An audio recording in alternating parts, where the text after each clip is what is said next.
Let's call her Ava. Last month, she paid off her final student loan. $37,000 gone. She was free. So naturally, she went out and charged $12,000 on a new wardrobe, a vacation to Greece, and a couch she didn't need. Within 90 days of becoming debt-free, she was back in the hole.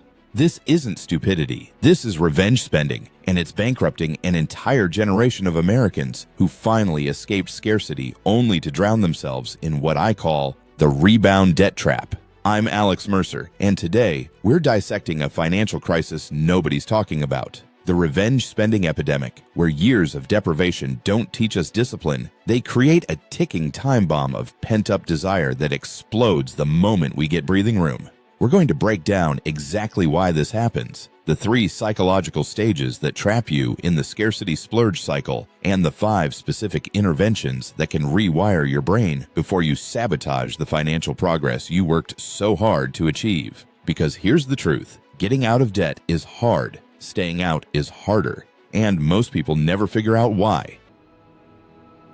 Here's what's actually happening in your brain. Every time you say no to something you want, buying the generic brand, skipping the vacation, driving the beaten-up car while your friends upgrade, your brain doesn't just forget about it. It opens what psychologists call a deprivation account. And that account accumulates interest. Not financial interest, emotional interest. You tell yourself you're being responsible. You're sacrificing now for stability later. And you are. But your limbic system, the part of your brain that handles emotion and reward, is keeping score. It's tallying up every denied pleasure, every moment of restraint, every time you felt less than because of your financial situation. The problem is, this isn't a rational ledger. When you finally get that promotion, that tax refund, that inheritance, that moment where you're finally ahead, your brain doesn't whisper, "Save this." It screams, "We're owed." This is the revenge spending trigger, and it's why people who white-knuckle their way through years of deprivation often relapse the hardest. Here's the stat that should terrify you. A study from the University of Cambridge found that 41% of people who successfully paid off significant debt re-entered debt within 18 months. Not because of emergencies, because of discretionary spending. They didn't fail financially. They succeeded, then immediately punished themselves for succeeding by reopening the wound. Let me walk you through exactly how this trap works. Stage 1 is the deprivation phase. This is where you are now if you're grinding through debt or living below your means. You're in survival mode. Every dollar is assigned before you earn it. You've got your budget spreadsheet, your side hustle, your rice and beans meal prep. You're doing everything right, except you're also marinating in scarcity consciousness. Every no reinforces the story that you don't get to have things, that you're on the outside looking in. Stage 2 is liberation. This is the most dangerous moment. You hit your goal. The debt's gone, the emergency fund is full, you finally got that raise. Dopamine floods your system, not just because of the achievement, but because your brain sees opportunity. The deprivation account comes due. And this is where people make the fatal error. They confuse financial freedom with permission to compensate for past pain. So they spend the watch, the trip, the car upgrade, the "I deserve this" purchases. And here's the insidious part. They justify it. I've been responsible for 3 years. I can have one nice thing. Except it's never one thing, because you're not buying stuff. You're trying to pay off an emotional debt with your credit card. Stage 3 is remorse and reset. The bills come. The account balance drops.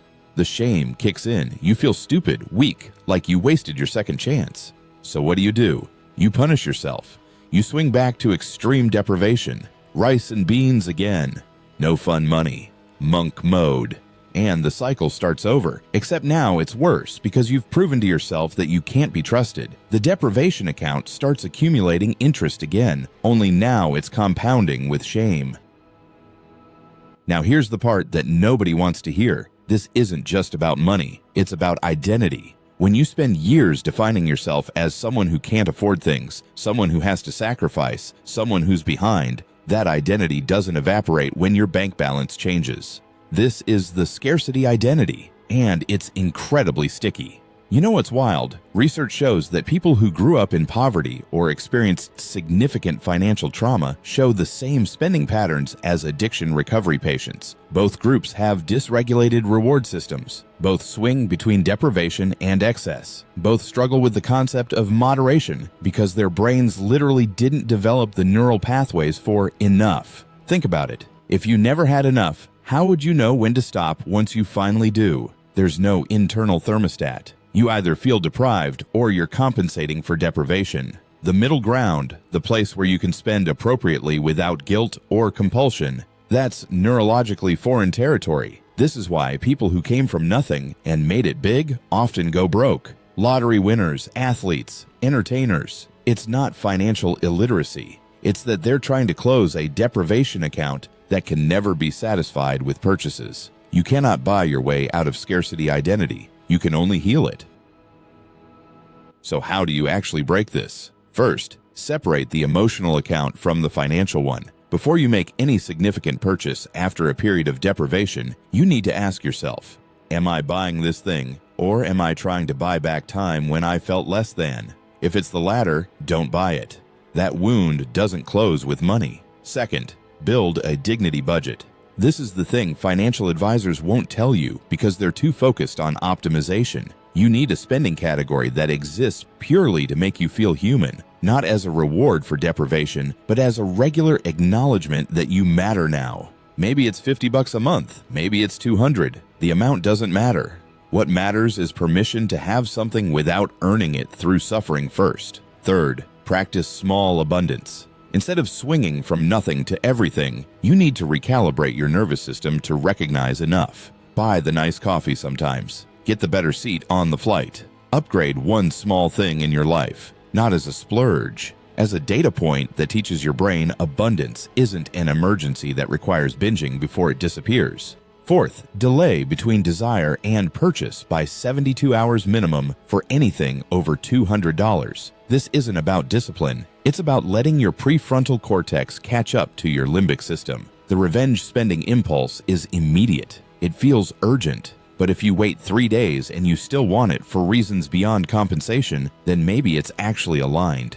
Fifth, and this is the hardest one, you need to grieve the time you lost to scarcity. I'm serious. The years you spent broke, the experiences you missed, the version of your life you didn't get to live, those are real losses. And if you don't acknowledge them, you'll keep trying to fix them with purchases that can't work. You can't revenge spend your way back to your 20s. You can only forgive yourself for what you couldn't control and build something different going forward. If this hit home, if you've been stuck in this cycle or you're terrified you're about to be, do me a favor. Drop a comment and tell me which stage you're in right now. Deprivation, liberation, or remorse. Because I want to know how many of you are dealing with this silently. And if this was valuable, subscribe to the Mind Ledger. We're building a community of people who think differently about money, who understand it's not just math, it's psychology. Hit that bell so you don't miss the next one. Quick reminder, this is not financial advice. I'm not your financial advisor. This is education and commentary. Do your own research and consult with a professional before making any financial decisions. Thanks for watching. I will see you in the next one.